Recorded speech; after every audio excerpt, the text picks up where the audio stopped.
In this video, I'm going to teach you a very useful tutorial on how to continue your downloading when Windows 11 PC or laptop is in sleep mode. Now, without any further ado, let's begin. First of all, we need to bring up our control panel. How we can do so, here at the bottom search bar, please type for panel. Once you've typed it, a best match would appear. From that, you need to navigate on the right side and click on the open option to continue. In a few moments, you would be able to bring up a new window, which is your control panel that contains all of the computer settings that you can adjust with. So from that first, you need to navigate to the view by, click on this down arrow key and go with large icons. Once set, you need to locate for power options, which is in my case, it is being placed here at the fifth column next to keyboard. Click on it. The moment you click on it, you would be able to see your selected power plan.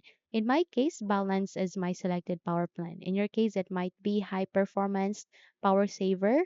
Okay, so just aligning to it, click on this change plan settings. And there you can see turn off the display. Click on this down arrow key and choose for never.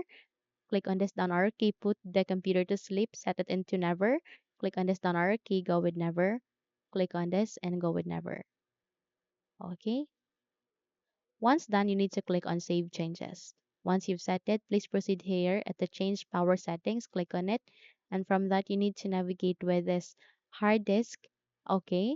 So click on it and it will show you this one. So on battery, please set it into 720 if you would like to go with the 12 hour, or you can set it into 1440 if you would like to go with the 24 hour. Okay, so in plugged in as well, set it into 720. Once done, please click on apply and then okay, and then continue on your downloading and you're good to go. Okay, so that's it. If you think this video had helped you a lot, then please don't forget to subscribe, hit the like button as well as the bell icon to be updated for more tutorials like this. Thank you for watching and have a good day, everyone.